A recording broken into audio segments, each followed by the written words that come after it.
Welcome to Living in Chicago, the podcast where I get to interview real Chicagoans about the neighborhoods that they live, work, and play in. My name is Jake Lyons. I'll be your host. And in this episode, I interview Andre Vasquez, who is the Alderperson of the 40th Ward of Chicago, an area that encompasses much of the neighborhoods you probably know better as Lincoln Square, Edgewater, Ravenswood, a little bit of Westridge. It's a big area, and we'll get more into what all that means in terms of Chicago city politics and how that all works and whatnot.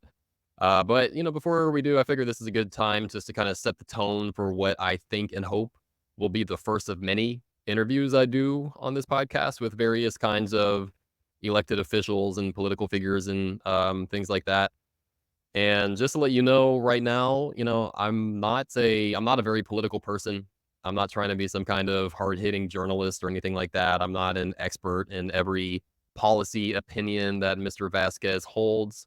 I imagine, like it is with most people who I would talk to about this, that I would agree with some of his stances and maybe push back on others if that was what the conversation was. But here, I'm just having chats with good people who care about the neighborhoods they live, work, and play in. And Andre is for sure that. And I had a really fun conversation with him that I think you guys are going to like. So without further ado, let's get into it. It's like a blue mic? Yep. That word. Yeah. The former rapper in me, like, I know. Yeah. I had it. Yeah. I had a feeling that even when you were asking about, will there be, reverb and stuff like that? I was like, yeah, he's definitely, he's been in some studios. Yeah, for sure. Yeah. Trying to record in like people's basements and everything. It's you gotta account for everything, Yeah. At least basements could be good as well if it's carpeted. There could be. Yeah, and there's something to be said for like that kind of dingy vibe, depending where you're recording, right? So some of the best music ever has come out of those environments, no doubt. All right, hey, joined here today by Alderperson Andre Vasquez. He is the Alderperson of the 40th Ward, and we're gonna get into what exactly that means, if none of that means anything to you. But before we even get into any of that, I actually want to start with a story. So the Alderperson is obviously it's an elected position, and I live in Albany Park now, but I used to live in Lincoln Square, which is a part of the neighborhoods that make up this 40th Ward. And it was the winter of 2022, and my wife and I are, it's just like it's an evening. We're probably watching some NBA game because if it's an evening in the winter, that's probably what I'm doing. And it was like the evening time, I don't know, 6, 7 o'clock, something like that, which, in the winter, it's like the sun's been down for 4 hours already, so it might as well be midnight. And we get a knock on the door, and it's like, what? Who could be here at this hour? Yep. And open it up, and it's Andre Vasquez, and he's out there hitting the pavement, being a man of the people, and not even in any kind of salesy, sleazy way. He's just out there just getting conversations going with people, asking them, hey, do you have any questions about voting or anybody on the ballot? Like he was open to talking to other positions that were out there and all that kind of stuff. And I am not that, obviously, like I have my opinions like anybody, but I'm not like a very political person, and honestly, shame on me, like even less so on the super local front, which, if anybody like the phrase of, or I don't know the phrase, or but just like the sentiment, I guess, that, the local politics is really what you should be paying more attention to, if anything, because that's like the stuff that actually impacts your day-to-day life, like in, a much more leveraged way than whatever's going on in Washington or whatever. But yeah, so that was this. I think you actually came by twice, and this was your re-election. Yeah, your re-election. Not even like the first one. The first time, the person you beat was like a 36-year incumbent. Yeah, something like that's that. right. So I mean, that's just pretty crazy in itself. Yeah, all of it was pretty wild. Yeah, to get to the seat. Yeah. Yeah. So I don't know. I just wanted to start with that story. No, of just paint the picture of who this guy is, like somebody who, like, whether you agree with whatever, I don't care, but like this guy cares. No, I appreciate saying that. I think like definitely most folks aren't really engaged in politics because everyone's trying to pay their bills and just live. And so I think government doesn't do a good job of showing people what it can do. Because if you know what government can do and you know that you own it because you pay for it through your taxes, you'd hold it accountable, right? Yeah. So I think for me, it always like talking neighbors at the door, treating it like a public service job, like a customer service job, Mm-hmm. has served us well. And I think you don't know what neighbors have on the top of mind unless you're asking. So it's always really cool to. Yeah. It is definitely wild on a winter knocking on a door and people being like, "Wait, you're out here in the snow or whatever to ask about this." I think it was. I mean, it would have been in January. It probably was one of those, negative 10-degree kind of, it was a wild thing to do. But Yeah, like that's the extra mile stuff. Well, and it's cool. I definitely enjoy it because of the engagement, getting to Mhm. know the neighbors. It's a good way to build community. So, yeah, if you would have told me some years back I'd be out here knocking on doors in the winter to talk to just neighbors, Yeah. I wouldn't have believed it. But it's a joy to be able to do the job. Yeah. Yeah, for sure. Cool. So I guess with that little anecdote out, so who actually is Andre Vasquez? What is an alderman or an alderperson, I should say? Yeah, so Alderperson is basically a city council member, right? So in other cities, they kind of deal with like legislation, right? If you want to improve like streets, things like that. But here in Chicago, they're largely like a service provider or like it's like the store manager for the ward. Anytime city services are acting up, you go to your ward office and say, "Hey, I need tree trims. My garbage isn't taken out. What's being done to fix this? I need disabled parking, residential parking." So they come to our office and we're like that conduit between government and like their door. Mm. So that's a large part of it. We also do as members of city council vote on legislation. So whether we're talking housing affordability, police accountability, improving our transit system, Bear Stadium conversations like nowadays, all that stuff are things that we have to then opine and vote on. And so being that tied down to the ground allows us to hear what neighbors feel are the priorities and help kind of direct where we want to go forward. So Okay. Yep. Kind of all the above, like a jack of all trades. Yeah, interesting. So I used to think of it as almost like the mayor of your little section, which I'm sure the mayor, the actual mayor, would love to hear that. But I don't know how the dynamics and whatever. We can take that part out. But no, but I think some people, there is part of governing over that territory. I think that the thing, and these wards can be 50, 70, 100,000 people, like yeah, like 40th ward is 60,000 folks, right? Yeah, like and so yeah, that is like the mayor of a small town. Yeah, I think what I like to think about is the fact that when you boil it all down, the bosses are the taxpayers, right? They're paying for the service, they're paying for our salaries. Our jobs are to serve them, and I think having that dynamic and viewpoint on the job is actually a lot better than who's the boss of the area. I think a lot of old school Chicago used to work that way, and it definitely serves smaller, fewer populations. We want to make sure that everybody in the city is getting the level of service they deserve. Yeah.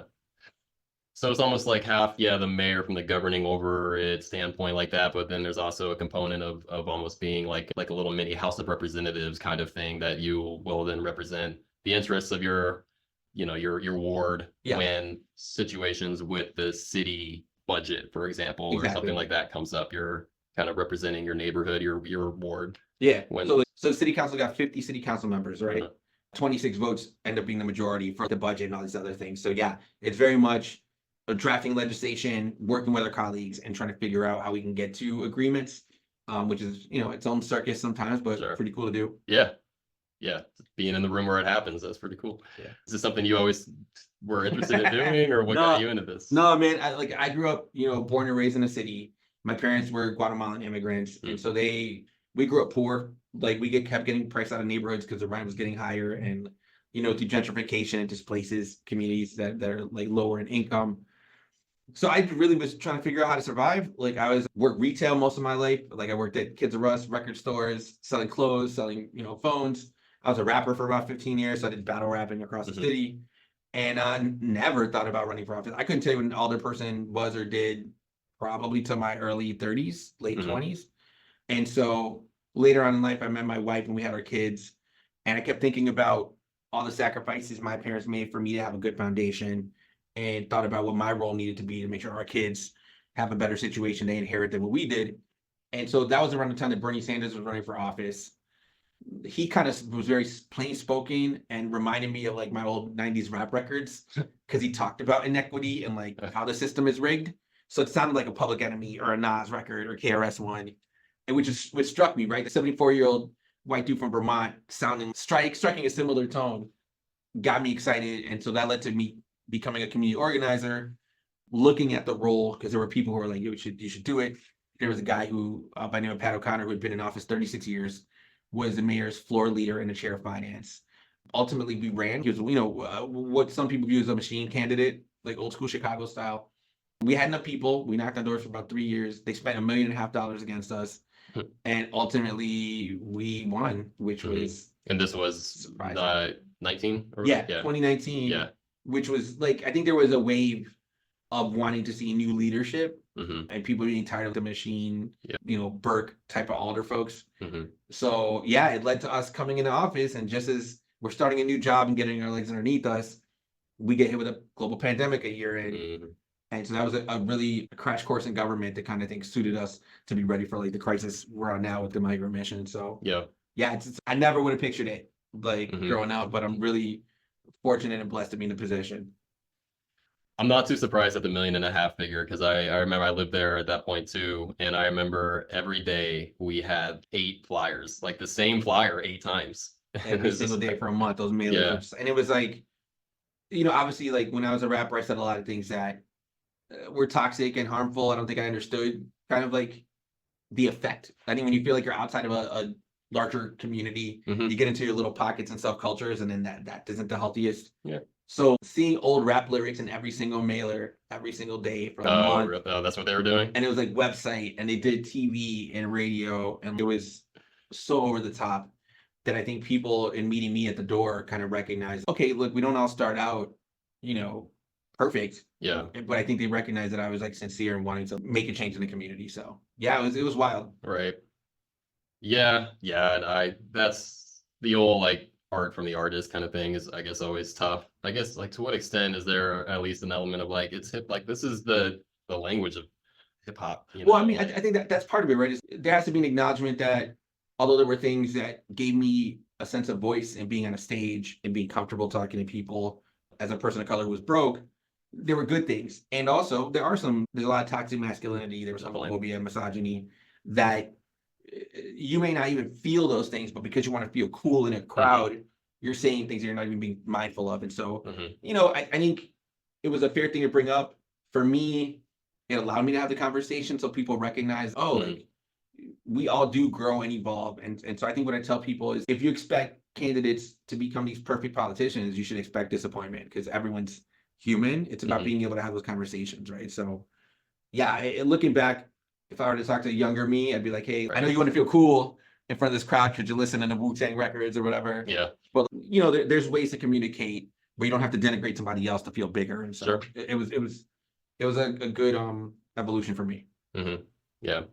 And maybe hip hop will eventually evolve to that, where they don't, as a general, I mean, that's probably already happening to an extent, right? I mean, you definitely don't hear the same, certainly not from the early 2000s, the kind of slurs and stuff that were thrown around. That's not really anywhere near as prevalent. So, well, I think there's a recognition, right? That like you're trying to get the widest audience possible, and you do that by making sure you connect with as many people, and you don't really do that if you're just finding somebody to bash. And so, are there still like these battle elements, and obviously with Kendrick and Drake going at it? Yeah, this was a question I was gonna have for you. Oh, word. at the risk of going off the rails, but we're talking about it now. So yeah, what's your? I mean, who won, and did everybody just really actually lose? I mean, I think for me, it's pretty obvious. Kendrick kind of like winning. I thought the way he went about it was really interesting. Like, he definitely had songs ready to go, and sometimes you go one song, then somebody responds to another song, but the way they were kind of going at each other at a different pace. I think when Kendrick drops, Not Like Us, it's kind of over. Like at that point, not a lot. It's undeniable. Yeah. And so yeah, I think it's good for hip hop culture, because I think for me, they're both great artists. They both are really dope lyricists, but I think Kendrick feels more like he's grounded in like hip hop culture, whereas Drake is like a dope MC, but also there's a commercialization of like how he puts out product. So for me, being he's like an actor playing a role at the end of the day, right? And that's part of it too, right? It's like, hey, you can be from Canada and come from a good upbringing, and like when you're trying to fit into these other roles, you're leaving yourself open for that kind of judgment call. And so like obviously Drake is top tier lyricist, but for me, who grew up as a hip hop head, it was really dope to see Kendrick kind of like Not Like Us sounds like a Compton, like West Coast LA record, and so him being able to represent where he came from, and Drake on the other side trying to like mimic other styles from the US, kind of there's so many different levels of how it went down. So yeah, it was a really good thing to see.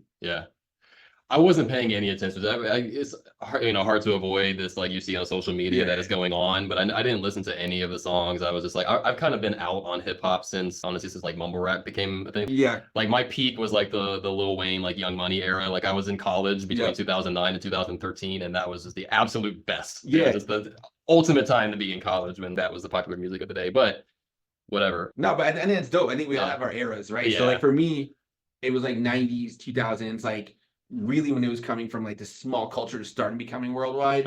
And so that's the era I stay stuck in sometimes. Yeah. Easy to do. Yeah, and like we all kind of do, right? We all do it, yeah. And then then I'll like hop in on playlists and go like, all right, what are the new joints? Put together playlists. Kind of like listen that way. Yeah. But yeah, the way you listen to music is so different now. You can kind of a la carte what you want to hear, which is pretty cool. Yeah. Yeah, I'm glad it happened. Yeah, just from it definitely brought me back in because I was like, I listened to, there was some car driving through my back alley and they were blasting Not Like Us. Yeah, I bet. And I heard that beat and I was like, damn, that beat's hard. And then I heard Kendrick on it. It's like his voice came on. I was like, oh, okay. It's over. This beef sounds like that. All right, let me listen to what's been going on here. And then I was like, all right. He snapped. I mean, they definitely went a little bit more below the belt than like back in the day. Yeah. But well, the joints are right. Sure. Yeah, I mean, I like back in the day went pretty hard too. That's real. That's real. Yeah. Yeah.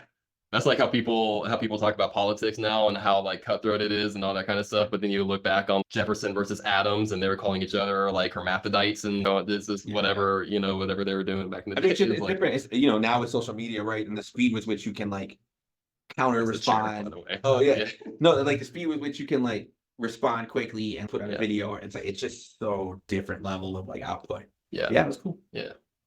So you're from Chicago originally, born in this area? No. So earliest I remember was like Milwaukee Damon before it was viewed as a nice hipster like kind of area. Like it was actually a pretty rough neighborhood.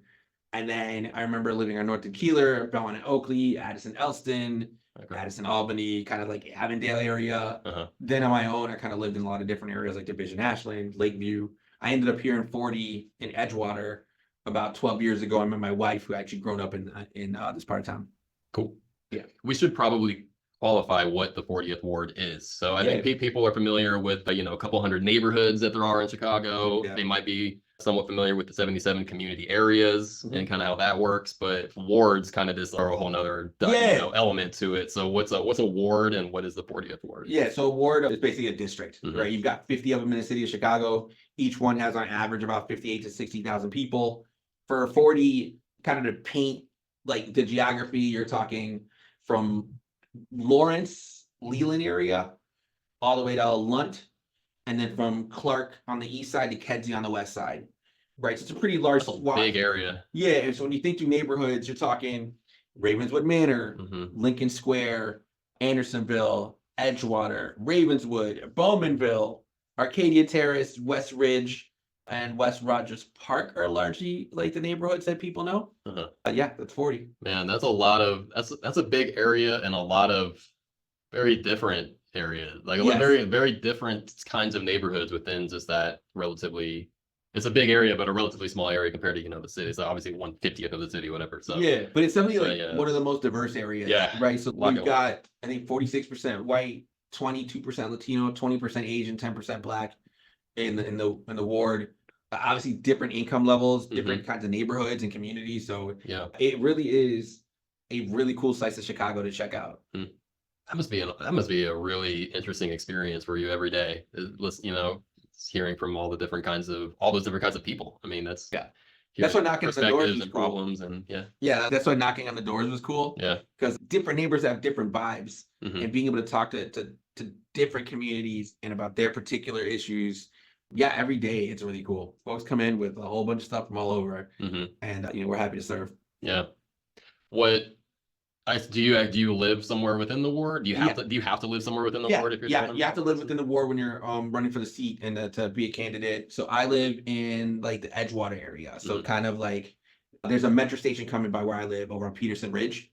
So I'm kind of right there, and that station's actually coming online within the next 3 weeks. Okay. Yeah. On Peterson, what is it? Like Peterson Ravenswood. Okay. To describe it. Would that be a metro or a red line? Metro. Okay. Yeah. Cool. I've lived in Chicago for 9 years. I've never been on the metro. Well, now you know you're a little closer. Yeah. It's a good shot. I think I'm gonna start using it to be able to go to City Hall from here. Yeah, I heard you lot can quicker. get down there in what, like 10 minutes? Yeah, on it's the gonna be metro. really cool. Just as far as I don't know how you'd want to answer this. You can answer it in terms of like the Ravenswood or the Edgewater neighborhood that you kind of more call home, or the whole ward. I Sure. guess we can just say the ward. What's something that you would only know if you truly lived in the 40th ward? You know, it's crazy because we have this like this crown jewel in the ward that I don't think people really know about, and it's Westridge Nature Park. Okay. So if I were to tell you we've got basically a forest preserve in the middle of the ward up here, I don't think people would know that we got parks, but you don't have that. Yeah. We have a Not talking about what's across the street. Yeah. You are talking about that. Okay. Yeah, got, like, yeah, a that whole is pond great. area. It's like you got deer, coyote. Yeah. It's like literally in the middle of the town, and you can't tell because of how it's enclosed. It looks like a regular park or something, but it's one of the most chill, serene areas to kind of be able to walk around that doesn't get spoken of a lot. I think it's kind of low key, but what you have in there is really precious. Yeah. I would agree with that. Yeah, when my wife were over here, we definitely took a few walks around that little pond situation over there and things like that. Yeah. There's all kinds of really nice areas like that going along the river, that whole, that whole kind of park sidewalk situation River there. Park is still over there. Yeah. Winamac Park, pretty big. We actually have a lot of parks in 40. Warren Park, which is like ginormous over in Westridge area. You'll see like a cricket match, and I've never even watched cricket. It's just things like there's so many different experiences in 40 that are like really cool. Time for the Real Estate Stats Corner, presented by me, Jake Lyons, real estate agent with @properties in the Chicagoland area, and my website, thechicagohomesource.com. In this segment, I am going to give you 3 statistics about the Lincoln Square neighborhood of Chicago that I believe give you at least a pretty good idea of what people are willing to pay to live in the Lincoln Square area. I'm doing Lincoln Square because even though the 40th ward, the topic of this episode, encompasses lots of different neighborhoods, Lincoln Square is, I would say, the majority of the ward. And even though I've covered Lincoln Square in previous episodes, this might be your first time listening. So we're going to cover Lincoln Square again. And, the stats will be a little different since it's been a couple months since then anyway. So the 3 stats that I am going to provide are the median sales price for 2-bed condos, the median sales price for houses, single family, just detached houses, and the median rent price for 2-bedroom apartments. So to get right into it, as of the most recent data that I have access to right now, which is May of 2024, so take that into account that whenever you're listening to this, the numbers will probably be at least a little bit different, but in this snapshot in time, the median sales price for 2-bed condos in the Lincoln Square neighborhood of Chicago is $313,500. 50% sold for more, 50% sold for less. That is the median sales price. The median sales price for single-family detached houses is coming in at $970. We're just going to go ahead and call that $976,000. And the median price to rent a 2-bed apartment in the Lincoln Square neighborhood is $2,250 per month. So there you have it. There is the Real Estate Stats Corner for Lincoln Square. If you would like to see what all is available in the Lincoln Square neighborhood right now, you can go to the chicagohomesource.com. There is a link in the show notes, and it's not just Lincoln Square. You can see everything there is in the whole Chicagoland area on that website. So go there for all your real estate shopping needs, and hope you got something out of this. Thanks. I'm glad you brought up Winamac Parks. I actually talked to the folks over at the Ravenswood Chamber a little bit about this too. But what's going on with the 4th of July stuff? Yo, it's gonna be crazy. So for a long time, people were promoting the fireworks at Winamac Park as if it's the only place on the north side to like really see fireworks. Yeah. So you would see thousands of people show up if you're at Navy Pier almost to watch the fireworks. Yeah. So I've been there a handful of times. It's crazy. Yeah, and so when I got almost too crazy though, right? From the perspective of somebody who is like in your position now. That's exactly it. Right. When you think about liability in the city and neighbors complaining, it was kind of 50-50. Like neighbors are going, because the seniors, you got folks with PTSD, you've got kids, you got wildlife. We shouldn't have any fireworks. And then you have other neighbors who are like, hey, we're just having fun. It's July 4th. So being in the middle of it, we had to figure out, like, I mean, we're government. We can't really co-sign something that's illegal. Yeah. So we had to say, hey, we can't really do it. And so we've been able to work pretty hard to lessen the amount of turnout. So it went from like 3,000 people to 200 last year. And so the neighbors formed a park advisory council, and they want to have a 4th of July without any fireworks. And so we're like, cool, you like it, I love it. We're happy to support. We're not going to be like driving it, but I think it'll be interesting how it plays out. You know, so we're going to see what it looks like.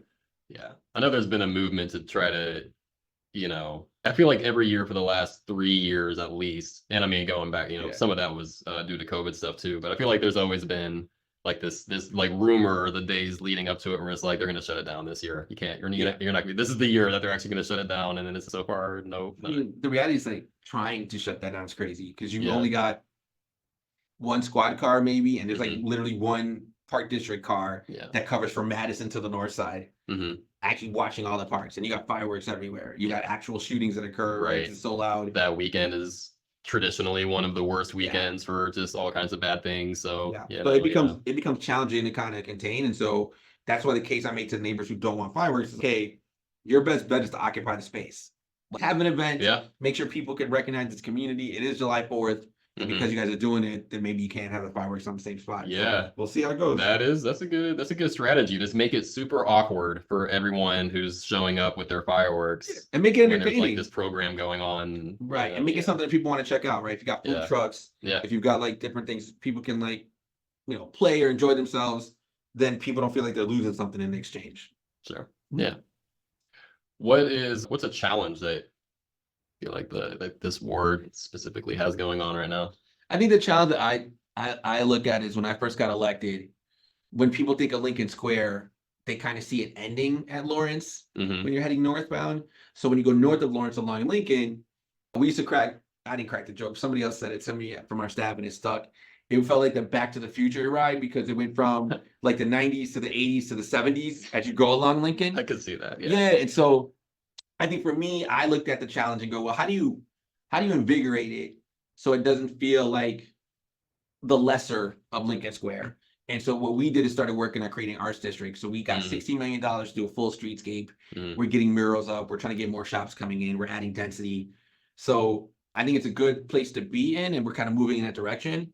But we did something like take an empty McDonald's parking lot and turn it into an arts plaza and a place to do events. I love that. That place is awesome. Well, and that's only the temporary. So this year they're going to redo the whole thing, have power, make the stage better.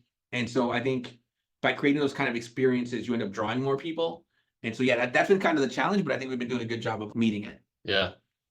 Yeah. And then even a little bit north of there, I mean, man, those intersections up there, I had just moved away from the Lincoln and Foster intersection, a little over a year ago, and I already don't recognize it. Yeah, there's a lot of development going on there. Yeah, on that corner, we got 44 units we're creating live workspaces on the ground. So if you're a first time artist, you can't afford a store plus a place to live. You merge the two. Okay. So you live in a place where you have a storefront. Nice. Yeah. So we're doing that there. And then on Farragut Lincoln, and then the old Diplomat Motel, we had the city buy it and convert it into housing for the homeless. So folks get their own unit. They get services on site to help them on their journey from like homelessness to permanent housing. So we've been really able to do some pretty remarkable things there that I think in the next number of years, to your point, it's going to feel a lot different than what was there. Yeah. Yeah, and I guess that last little bit there would be a decent segue into. I know you're the say like the title. You're the chair of the Committee on Immigrant and Refugee Rights, and then also the vice chair of transportation. Okay. Yeah. So I mean, man, especially the last year or two, that seems like a pretty wild position to have taken on. Yeah. It was, the mayor had named me and suggested me for the role. Okay. I think because he knew, put in work. But yeah, I mean, you were talking about a crisis where it's unprecedented. A new administration was looking to address it. And so I think what I viewed my role as was finding ways where we can partner, but also holding it accountable when I felt decisions weren't the best way to go forward. Like when the mayor wanted to move forward with a tent for 2,000 migrants on top of 38th and Cali where they hadn't done environmental testing. It's having to say, hey, even though I got to point into this, like, I just don't think it's the move, or finding ways to address 37,000 migrants that are here, when only 10% of them can actually get work authorization, and less than half of them can get rental assistance. So yeah, it's been unprecedented, but also we've seen neighbors step up to provide kind of the mutual aid supports and really treat folks like Chicagoans, which is what they are. Yeah. That's definitely been a challenge, not just ward-wide. Sure. But I feel fortunate because, again, I came from an immigrant family, to really think through what that is like for folks and try to create pathways to progress. Yeah. Yeah. I mean, that must be an interesting feeling being in the middle of something that's getting, citywide, nationwide, really worldwide attention. This immigration crisis is, And we're heading into the Democratic Convention in August. Oh, man, aren't we So ever? like it could be even wilder, and so trying to get prepared for that. Yeah, it's a job of a lifetime, man. It's obviously you're gonna get some things right, some things wrong, but I think when you talk to neighbors and show them like, hey, look, if you invest in this problem at support systems right now, it's actually a better investment than not doing anything and watching your homelessness increase. Yeah. Because you're paying more to solve that issue on the back end. And we've had some tensions, but I think overall people just want to know that everyone's being taken care of and it's not a zero-sum game, which I think we've been doing a solid job of trying to make the case for. Okay. Nice. Bringing it back a little more local, how would you say, I mean, we talked about it a little bit, at least in terms of the more recent history, but how would you say that this area, 40th Ward, has changed over the years? Yeah, I mean, I think I'm a little biased, right? Because I'm in the role that I'm in. Yeah. But I think part of the reason I ran also was when you lived in Edgewater or east of Western, you really didn't get the same level of services and you didn't know what the communities are. I think part of what we were focused on in coming to office is making sure that no matter what corner of the 40th you live in, you knew who your alderperson was, you knew what services, and you know how to reach out. So I think we've done a solid job of that. But overall, the other thing we've done is really build community. Like these neighborhoods are vital. People now know what neighborhoods are part of 40th. When it came to COVID, everyone stepped up to help each other across all these different neighborhoods. And so there's a connection and an openness that's really cool. When I walk around, people are just like, hey, Andre, how's it going? You're doing a great job. Hey, I got you. There's this thing over here we need to fix. And I think people knowing that they have that kind of access to their government services has been cool. And knowing that what we do at this office, whether it's services or community, ties everybody together. I think people really feel that connection in a way that wasn't there before. Yeah. If this is possible to do, what's one story or memory that encapsulates your experience as a resident of the 40th Ward, or this, or even Chicago? Let's stick with the ward. That's a toughie. Let me think about that as I'm staring at the map of the 40th. Right in front of me. Man, I think, again, it's hard for me because part of my role in government, right? But here's an example. Every year, each ward gets $1.5 million to spend on infrastructure improvements and projects. Typically, your alders just kind of decide, and they've never opened it up to the public except for a few. We came in on our first year and said, you know what, neighbors? You guys give us ideas and let's figure out what we can do here. And so we saw that on the website. Yeah, so we've been able to add like an exercise gym over at Emerson Park, right? We've added pedestrian improvements all over the ward. Neighbors knowing that they can like do that kind of stuff, and us being able to bring that to me has been like a really, really important experiment. Because people go, oh, okay, now I can do some new Linden roundabout. I can fix in my neighborhood. Let me opine on this budget. The fact that they could vote on that stuff. So for me, it's hard. There's a lot of experiences just with neighbors. There's been so many neighbors that have been really cool and invited me into their place. But being able to bring those kind of things to an area and having people go, oh, you guys don't do that over in your ward? Well, over my ward, the alderman, like he does this. Or the other thing for me, I guess, which is dorky, but I dig it, is I literally drive every street in the ward and pull over to mark the potholes. Okay. Because you got to put in the request for them to get fixed. Yeah. So I literally know every street in the ward. And the neighbors see me and they're like, oh, is that pothole patrol? So like those things to me are just very special. They're very Chicagoan. Yeah. And like, it's cool to be known for that. I don't know why. Like I said, it's geeky, but I dig it. I mean, no, I think that goes back to the original story. It's just, that kind of that man champion of the people kind of stuff. Like you're literally hitting the pavement. Yo, like I'm telling you, counting the holes in the pavement. I mean, yeah. What more do you want? That I've rapped a couple times since I got elected. It's pretty cool. Yeah. Obviously, a lot more political raps, but we did that at A&Z Arts Plaza once, which was pretty dope. Yeah. Full on Hamilton style. Yeah. It was it was just wild, man. Because like I said, I haven't done it. I've only done it twice since I got elected, but it was a cool memory to have. It's a perfect segue into my next question here. How has your neighborhood influenced your own personal and creative endeavors? Yeah. Okay. So I do at times want to write more and like actually rap a little bit, but I don't want people to think I'm working on a mixtape when I should be like out here fixing stuff, right? Mm-hmm. But being able to really flex creatively when it comes to the development stuff, right? Like, we are doing the arts district. Right now we're upzoning all of Western to actually create more density and different kinds of businesses and retail, putting up murals like on the different viaducts. So there's different viaducts all throughout Ravenswood where the metro stations are. Yeah. There was one summer where I literally was like, hey man, I know some guys that do art graph.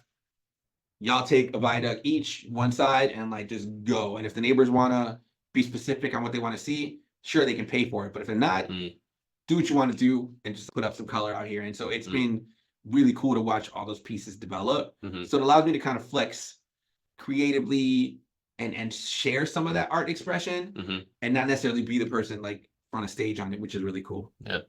Awesome. Oh, and then we also do at the A&Z Arts Plaza, we have a breakdancing practice that was happening once a week in the evenings. I think it might come back on Tuesdays over at A&Z Arts Plaza. Really? Yeah. Oh, A&Z, okay. They get the speakers out and it'll be like 10 to 12 breakdancers literally just flexing out there.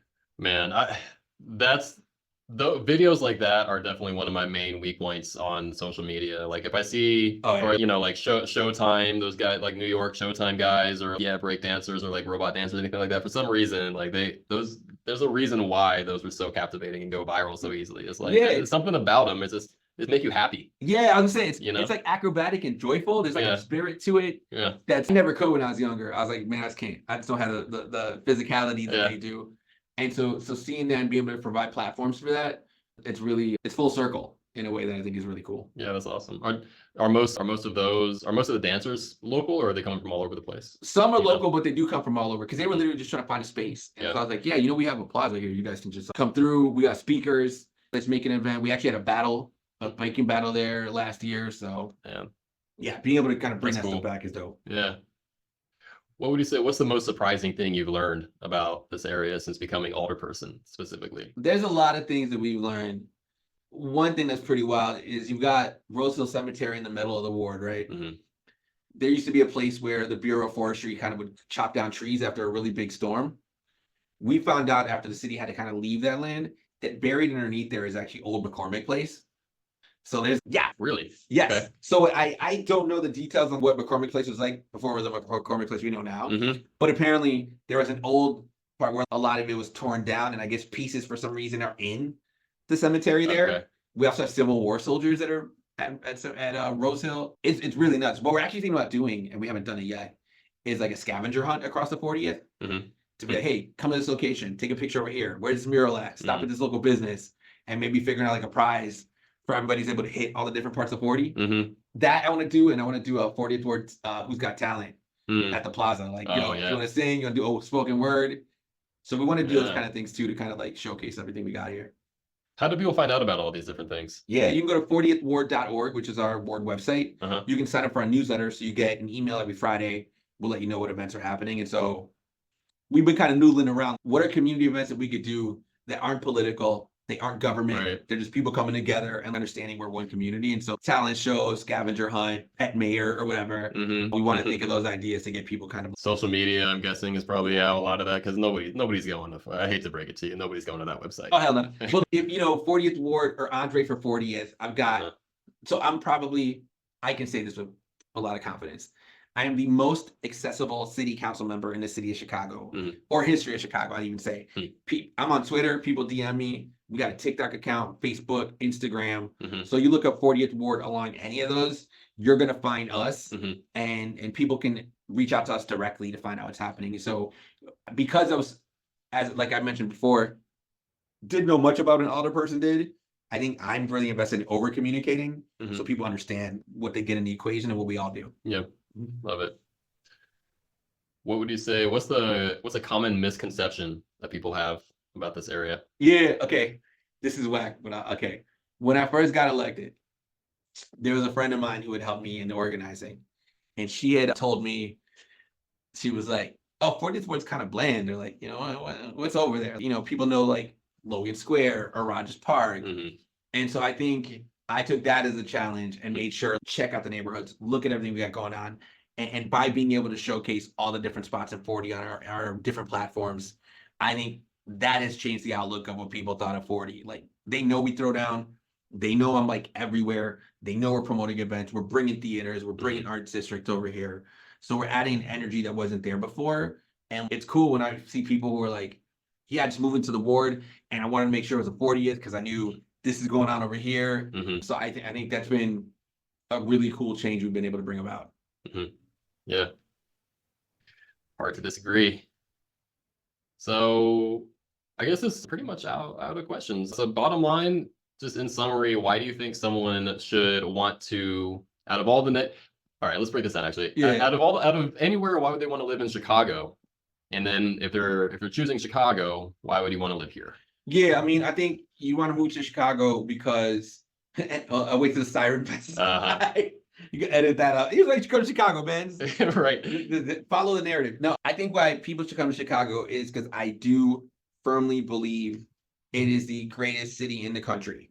Like, and I would put it up against a lot across the world. I mean, there's places I haven't gone. Right. But when it comes to the city, compared to the rest of the country, like you get everything. You get your New York metropolitan, busy, dense, like big city, right? You got a transportation system that as it continues to improve is one of the best in the nation.